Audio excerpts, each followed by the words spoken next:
Chair, pwede Yes, mo singit? uh, Isang tanong lang. yeah, go ahead, Senator Tolpo. Mr. Chair, balik lang ako kay Barangay Chairman.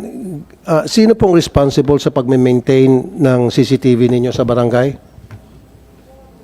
At gaano po kadalas ninyo tinitingnan kung okay ba yung inyong CCTV, kung okay ba at gumagana? Sino po yon?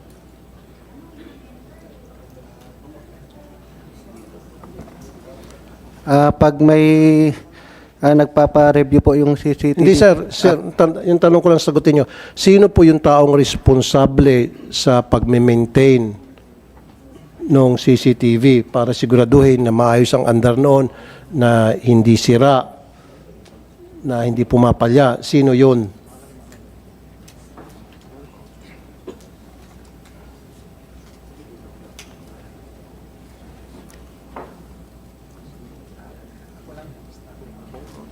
Buong council po, Your Honor. Sino po? Buong council po.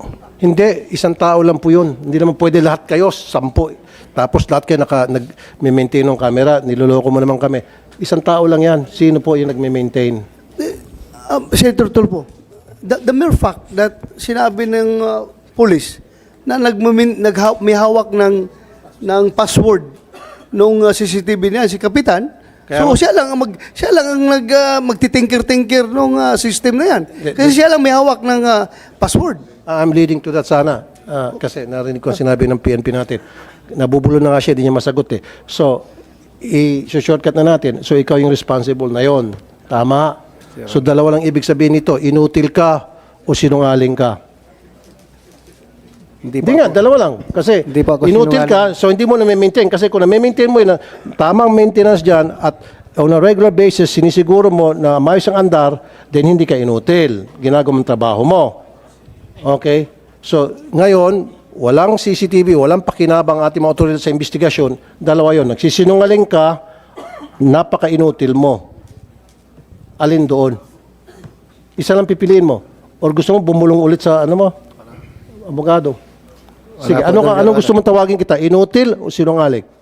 Wala po doon, Your Honor. Hindi, isa nga lang. Last na. Di ba tama ko?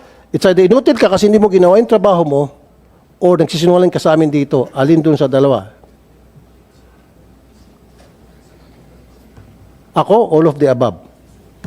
Mas salamat, Mr. Chair. Thank you, Senator Tolpo.